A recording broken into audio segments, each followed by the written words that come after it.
Assalamualaikum warahmatullahi wabarakatuh. Alhamdulillah wassalatu wassalamu ala rasulillahi amma ba'du. Rekan-rekan, sahabat yang beriman, yang insya Allah senantiasa dirahmati dan diberkahi Allah Ta'ala, izinkan saya meneruskan motivasi dan inspirasi Islami dengan tema yang sedang kita diskusikan, yaitu tentang tipologi manusia dalam menghadapi permasalahan hidup, dan kali ini adalah sebagai penutup setelah beberapa episode sudah kita bicarakan. Tema hari ini adalah imani setiap kita diberi potensi luar biasa, maka kita akan menang. Jadi setiap muslim, mukmin diberi potensi yang luar biasa oleh Allah Subhanahu wa taala, yang dengannya insya Allah kita mampu mengatasi permasalahan hidup, terutama ujian, dan yang kedua adalah musibah yang menimpa kita. Nah, yang lalu sedikit saya ulang bahwa manusia dalam menghadapi permasalahan hidup dibagi menjadi tipe. Ada tipe loser yang paling rendah, yang kedua survivor, dan yang ketiga adalah winner. Nah, seorang winner mengimani 3 kebenaran yang ada, seorang pemenang ya. Yang pertama adalah ia mengimani ujian sebuah keniscayaan, sudah kita bicarakan di episode sebelumnya. Yang kedua, seorang winner, seorang mukmin mengimani bahwa iman yang kuat bisa mengubah musibah menjadi rahmah dengan 7 sikap bijak. Ini juga sudah, dan kali ini kita akan bicara yang ketiga, seorang winner, seorang mukmin mengimani betul setiap kita diberi potensi yang luar biasa, dan dengannya insya Allah membuat kita bisa menang. Ya, baik. Nah, namun demikian kenyataannya dalam hidup, manusia sering ketika tiba-tiba dapat ujian, ia bertanya, mengapa Allah menguji saya? Kan begitu ya. Pada perasaan kita udah sholat dan sebagainya. Nah, sering muncul pertanyaan itu ketika kita mendapati dalam diri sendiri sebuah pertanyaan, mengapa Allah menguji saya? Maka sungguh Allah Subhanahu wa taala menjawab dalam Al-Qur'an di surat Muhammad surat 47 ayat 31. Apa kata Allah? "Walanabluwannakum hatta na'lamal mujahidina minkum was-sabirina wa nabluwa akhbarakum." Apa kata Allah? Arti dari ayat tadi kurang lebih, dan sesungguhnya kami benar-benar akan menguji kamu agar kami mengetahui orang-orang yang berjihad dan bersabar di antara kamu, dan agar kami menyatakan baik buruknya hal ihwalmu. Ternyata di sini kita tidak sadar bahwa ketika ada ujian yang menimpa kita dan Allah mengatakan pasti Allah akan mengujinya, untuk apa? Allah ingin mengetahui orang-orang yang sungguh-sungguh berjuang ketika diuji, karena Allah sudah ngasih potensi kepada kita. Nanti kita akan bicarakan 3 potensi yang Allah berikan, dan bagaimana setelah dikasih potensi lalu Allah uji, apakah dia masih berjuang? Pertama akan lihat kesungguhan kita dalam berjuang dan bersabar ketika menerima ujian. Yang kedua, agar kami menyatakan baik buruknya hal ihwalmu. Seakan-akan beginilah Allah, kita begitu tinggi cita-citanya, ingin masuk surga yang tertinggi, ingin sukses dunia dan akhirat, ingin mendunia dan mengakhirat hidupnya. Banyak yang kita inginkan, dan tentu yang kita inginkan yang terbaik. Nah, sesuaikah apa yang kita inginkan ketika diuji? Jangan-jangan cita-citanya besar, baru diuji sedikit sudah kalah. Allah seakan-akan mengatakan, oh sampai di situ saja toh kesabaran kamu, sampai di sini toh kekuatan kamu. Itu yang kadang-kadang sering ditanyakan dalam diri tidak sadar, mengapa Allah menguji saya. Kemudian sering juga bertanya, mengapa ujian ini seberat ini, terlalu berat buat saya gitu. Apa saya kuat? Sering kan muncul ya, dalam kondisi tertentu kita muncul dalam benak kita nggak sadar, mengapa ujian seberat ini? Mungkin saya paling berat diuji di dunia. Apakah saya kuat? Apa kata Allah? Dijawab, la yukallifullahu nafsan illa wus'aha. Allah tidak akan membebani seseorang melainkan sesuai dengan kesanggupannya. Jadi setiap kita dikasih ujian dengan porsi yang tepat. Nah, yang lalu sudah dibicarakan kenapa ada yang bisa, ada yang tidak. Tanya kepada yang bisa, seperti ujian dalam sekolah, bangkunya sama, pelajaran sama, gurunya sama. Ada yang nilainya 10, ada yang nilainya 4. Tanya kepada nilai 10, kenapa dia nilainya 10? Insya Allah dia dekat kepada pemberi ujian, kepada gurunya kalau di dunia ini. Dia juga belajar dengan senior-seniornya yang udah lulus, yang ketika itu dia bagaimana cara bisa lulus ujian. Banyak hal yang dilakukan. Nah, pantas kalau dia nilainya bagus, bisa menyelesaikan ujian dengan baik. Tanya kepada yang satunya yang nilainya mungkin buruk 4 misalkan. Kenapa kamu nilainya 4? Jawabannya mungkin dia tidak pernah dekat dengan gurunya, dengan pemberi ujian. Dia juga tidak pernah berlatih, tidak pernah ikut bimbingan belajar dan sebagainya. Sama dalam kenyataan hidup ini. Siapa yang bisa ngelewatin ujian? Orang-orang yang dekat dengan Allah, orang-orang yang sering belajar melalui kisah-kisah para orang-orang soleh yang ngelewatin ujian dan sebagainya. Pendek kata, yang membuat kita tidak mampu bukan beban yang terlalu berat, tapi posisi kita yang tidak tepat. Kalau kita analogkan ke orang yang angkat beban berat, misalkan angkat besi, biasanya kuat angkat 300, karena posisinya bagus, siap. Tapi lain kali, di lain waktu dia gagal. Kenapa? Karena dia ngangkat dengan posisi yang tidak sempurna. Sama, kadang-kadang ujian menimpa kita di saat posisi iman kita tidak bagus. Sehingga kita terasa berat. Baik, kemudian apalagi yang sering muncul dari orang-orang yang sedang diuji? Aku frustasi deh, gak kuat saya. Apa jawaban Allah dengan bentuk kasih sayangnya? Wala tay'asu mirrohillah innahu la ya'asu mirrohillahi illal qaumul kafirun. Dan janganlah kamu berputus asa dari rahmat Allah. Sesungguhnya tiada berputus asa dari rahmat Allah melainkan kaum yang kafir. Jadi kita sering hampir putus asa. Allah ingatkan, jangan berputus asa. Kenapa? Allah udah kasih potensi. Ya. Terus kita masih seakan-akan berdialog dengan Allah. Aku tak dapat bertahan lagi ya Allah. Saya nggak bisa bertahan lagi. Apa kata Allah? Wala tahinu wala tahzanu wa antumul a'launa in kuntum mu'minin. Janganlah kamu bersikap lemah dan jangan pula kamu bersedih hati, padahal kamulah orang-orang yang paling tinggi derajatnya jika kamu orang-orang yang beriman. Sesungguhnya kita nggak perlu berputus asa, seakan-akan nggak punya harapan. Allah hibur di sini. Jangan kamu bersikap lemah dan jangan pula kamu bersedih hati. Padahal kamulah orang-orang yang paling tinggi derajatnya jika kamu orang beriman. Nah, ini yang kemudian kita harus mengetahui bahwasanya Allah Subhanahu wa taala menganugerahkan keistimewaan kepada orang-orang beriman. Lalu apa yang harus kita perbaiki? Perbaiki adalah iman kita. Agar apa?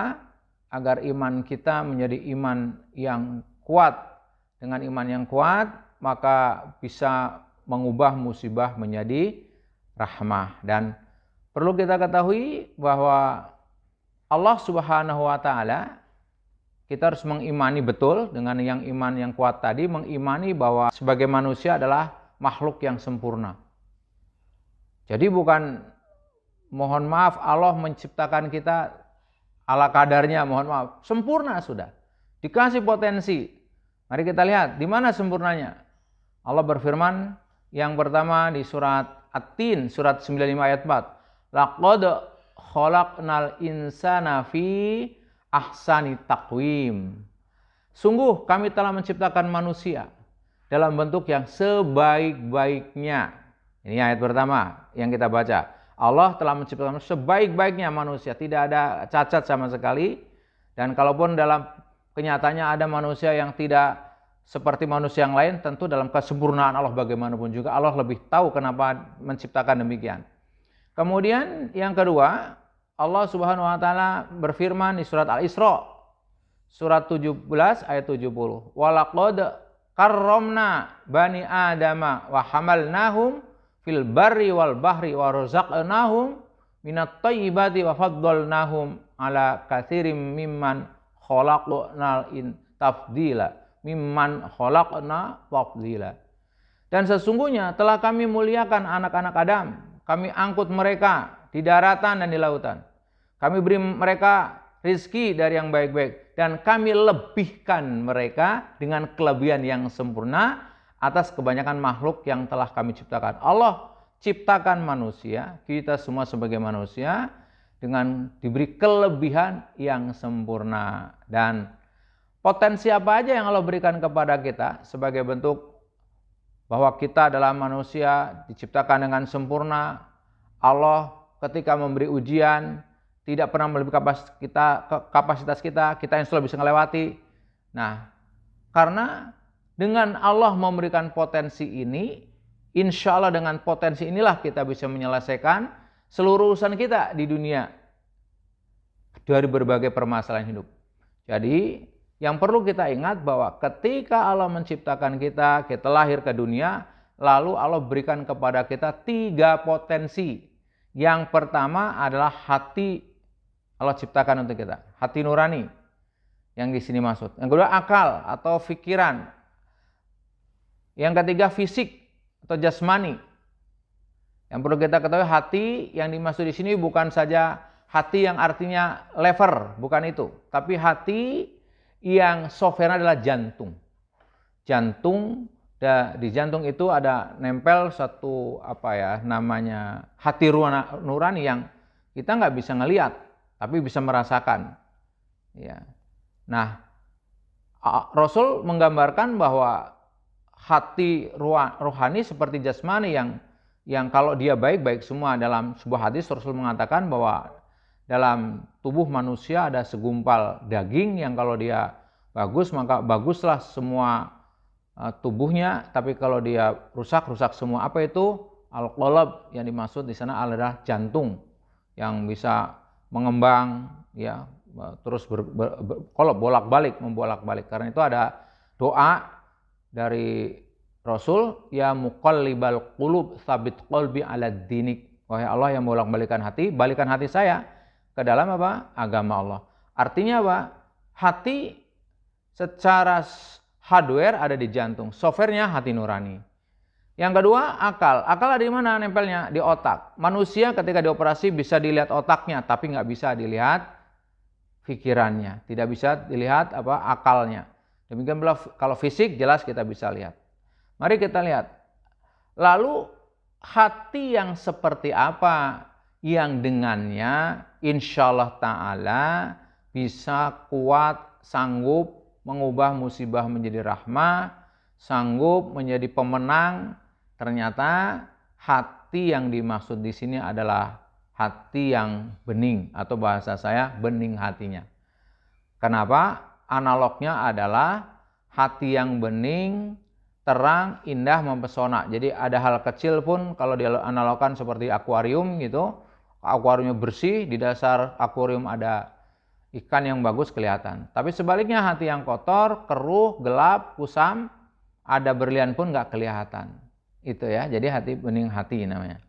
Nah, orang yang memiliki bening hati, dia bisa melihat yang rata-rata orang tidak lihat. Sedangkan orang-orang yang kotor hatinya, pandangannya terhalang.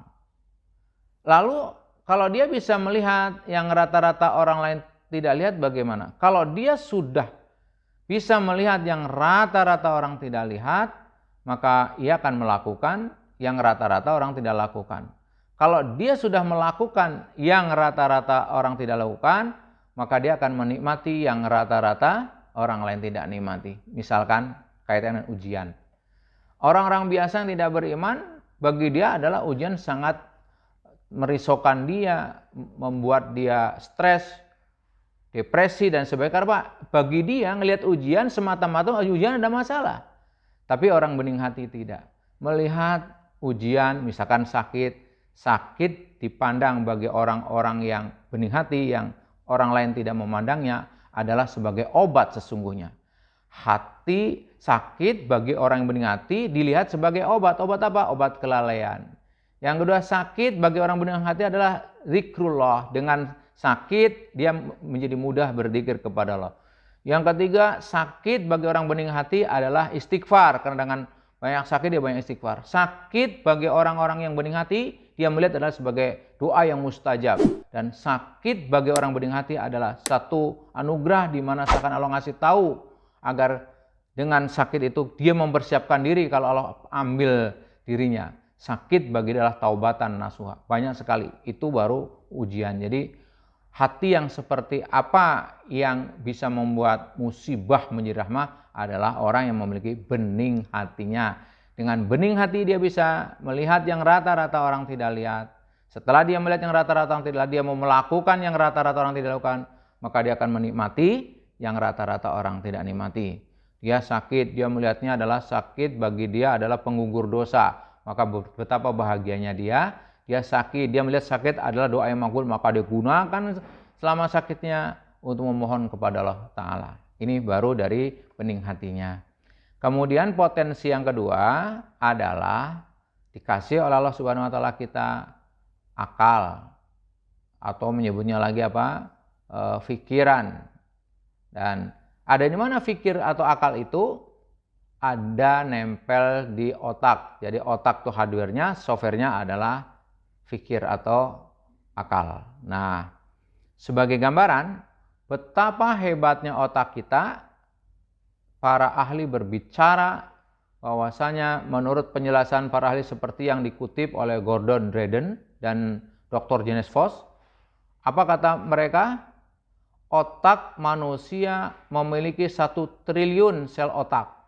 Di dalamnya termasuk 100 miliar sel saraf aktif atau neuron dan 900 miliar sel lain yang merekatkan dan menyelubungi sel aktif. Ini yang sering dibicarakan di seminar-seminar bahwa kita dikasih potensi oleh Allah Subhanahu wa Ta'ala luar biasa. Begitu kita lahir, 1 triliun sel otak kita atau 100 miliar yang aktif. Coba bandingkan dengan makhluk lain. Saya mengutip di sini, lalat buah hanya memiliki 100.000 sel otak aktif.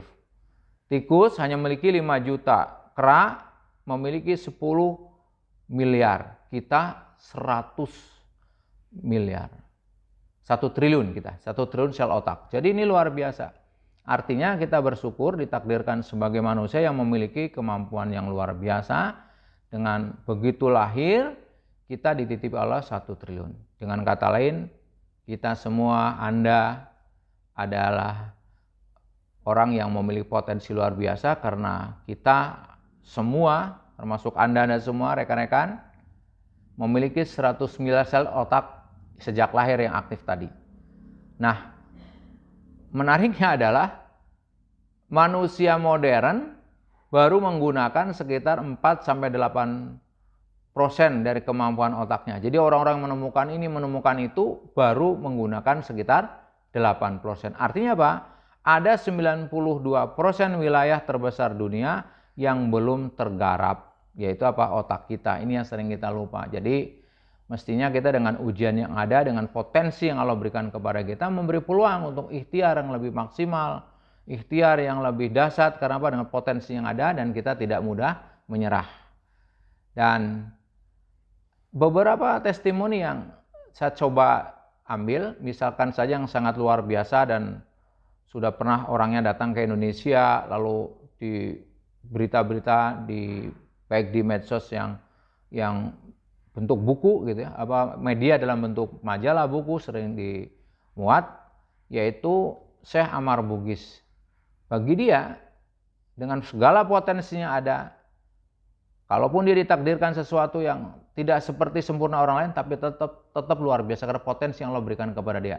Salah satunya karena dia orang yang di samping dianugerah Allah, seperti kita punya otak tapi dimaksimalkan. Yang kedua, dia bening hatinya.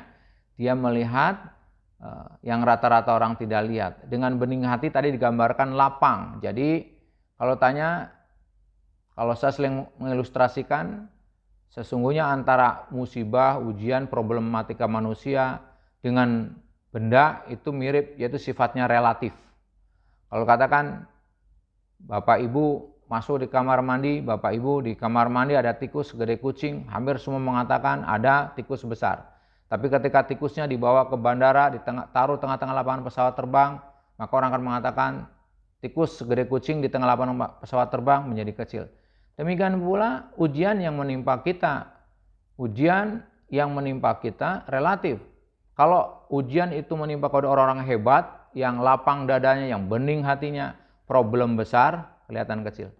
Tapi kalau ujian itu menimpa kepada orang-orang tidak ada imannya, sempit dadanya, problem kecil kelihatan besar. Sehingga karena problem kecil kelihatan besar, sedikit produktivitasnya. Coba lihat, Syamar Bugis lahir dalam keadaan cacat. Tidak ada anggota tubuh yang bisa digerakkan kecuali mulut dan matanya. Ujian apa lagi ini? Lahir, kakinya lumpuh, tangannya lumpuh, ya, tiap malam sesak napas. Setiap malam harus menggunakan alat bantu pernapasan. Namun beliau memiliki prestasi luar biasa, yakni berhasil menghafal Quran pada usia 13 tahun. Lulus dengan predikat cum laude di salah satu universitas di Jeddah. Kini menjadi seorang profesor dan mengajar di universitas di Amerika, di Dubai, di beberapa tempat. Bayangkan aja, Syamar Bugis lahir dalam keadaan tangannya lumpuh, kakinya lumpuh. Tapi menariknya, uminya Amar Bugis dan keluarga sepakat yang lumpuh tangan dan kakinya, otak dan kakinya nggak lumpuh. Karena kita tiga punya potensi, ini kan fisiknya aja, tiga potensi. Nah, dua dengan satu kan banyakkan dua. Dua potensi yang digerakkan tadi, dikelola luar biasa. Problem besar kelihatan kecil karena lapang dadanya. Maka begitu dia umur 11 tahun menghafal Quran, 13 tahun dia hafal Quran, dia pun sekolah seperti layaknya teman-temannya SD, SMP kalau di Indonesia. Sampai akhirnya dia menjadi seorang sarjana dan kemudian kuliah lagi dan akhirnya menjadi profesor. Awal mula saya mengira mungkin dia profesor tafsir gitu kan. Ternyata enggak, dia profesor ilmu komunikasi. Dan yang menarik, dia bekerja sebagai wartawan olahraga. Bayangkan, disinilah orang-orang seorang winner yang dia bisa mengubah musibah menjadi rahmah bagi dia dengan tiga potensi yang Allah berikan kepadanya. Diimani betul bahwa setiap kita punya potensi itu, tinggal kita menggalinya. Ini baik. Nah, pertanyaannya adalah kalau Allah sudah kasih potensi hati sudah kita bicarakan, kita lapang dada, potensi otak, potensi fisik. Saya akan bicara tentang secara umum adalah penghambat munculnya potensi apa, baik hati maupun pikiran kita. Apa yang menghambat? Sehingga potensi kita udah jelas dikasih, tapi nggak muncul. Penghambat tidak munculnya potensi adalah kurang iman. Kita kurang yakin. Allah kasih kita potensi yang luar biasa, 1 triliun sel otak, 100 miliar yang aktif, nggak percaya kita. Kita nggak yakin bahwa kita bisa melapangkan dada gitu. Kita nggak yakin juga bahwa tubuh kita masih kuat, ya. Nggak yakin, nggak iman. Jadi kalau kita sudah kurang iman, maka potensinya kurang, nggak kelihatan. Kalau potensinya kurang, maka usahanya kurang, fisiknya nggak akan maksimal. Kalau usahanya kurang, munculnya apa? Hasilnya kurang. Kalau hasilnya kurang, maka keyakinan makin kurang. Kalau katakan, walaupun kamu kondisi sakit, masih bisa berzikir, masih bisa tenang, dia nggak yakin bisa. Ya, dia hanya satu pilihannya, yang dia tahu bahwa kalau sakit ya menderita, gitu kan? Kalau kamu diuji seperti Amar Bugis tadi, kurang ini masih bisa toh begini, dia nggak iman. Jadi logikanya begini. Seandainya ada seseorang mendapatkan hadiah di kampung banget, nggak kenal teknologi, misalkan HP. Pak, ini ada HP bagus banget, bisa YouTube, bisa mendengarkan Quran, bisa video, bisa macam-macam diterangkan. Tapi bapak tadi tidak percaya, saya nggak percaya gitu. Apalah artinya HP yang bagus, cuma dikantongin, ditaruh, di karung sama. Allah menganugerahkan kepada kita otak yang luar biasa. Tapi kita nggak percaya, ya sudah, seperti kita yang bawa kemana-mana otak yang luar biasa nggak diapa-apain. Dalam bahasa guru, saya khawatir, jangan-jangan nanti ketika kita meninggal, pas malaikat ngelihat otak kita kaget. Apa kata malaikat? Subhanallah, otaknya masih orisinil, belum dipakai, kan nggak enak candaan begitu. Jadi yang membuat potensi nggak muncul, yang pertama adalah kurang yakin. Yang kedua, adanya belenggu.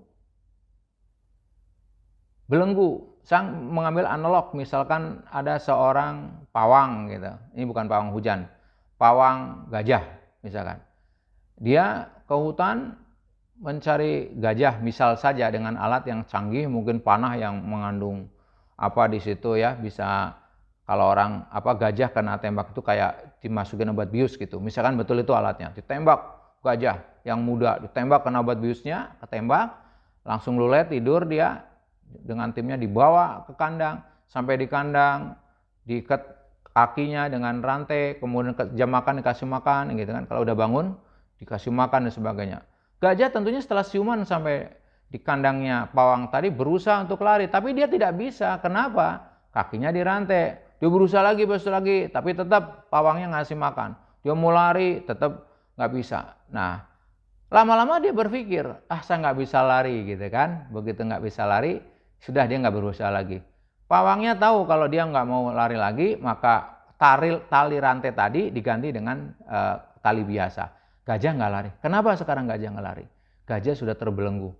Yang tadinya yang dibelenggu kakinya, sekarang sudah dibelenggu otaknya. Berapa banyak di antara kita terbelenggu pikirannya, hatinya, tindakannya. Sudahlah, ini udah corona, udah nggak bisa apa-apa. Usaha juga susah, terbelenggu. Apalagi berapa banyak orang jadi di sana tambah maju usahanya. Terbelenggu seakan-akan kalau nggak menjadi pegawai, dia sudah nggak bisa berbuat apa-apa. Padahal banyak di sana orang yang di PHK kemudian berkembang menjadi seorang pengusaha dan sebagainya. Dan berapa banyak di antara manusia, seorang ibu, seorang orang tua membelenggu anaknya. Kamu nilai matematiknya jelek, nggak mungkin kamu bisa menjadi insinyur. Kamu nilai biologi jelek, nggak mungkin kamu bisa menjadi dokter. Nah, ini semua belenggu. Dan banyak orang mengatakan, nggak mungkin lah kalau kamu cuma belajar Quran, bagaimana hidup kamu? Belenggu. Nah, terus caranya gimana agar kita bisa lari dari belenggu tadi, atau kalau gajah tadi bisa lari, ya lari saja. Gajah tadi kalau nekat lari, ya lari. Karena itu untuk melepas belenggu tadi yang kita perlukan hanya kemauan kita. Kita mau apa? Bismillah dengan potensi yang ada, minta tolong kepada Allah, ya, bahwa Allah akan menolong kita dengan potensi yang ada, ikhtiar yang maksimal, maka akan selesai. Demikian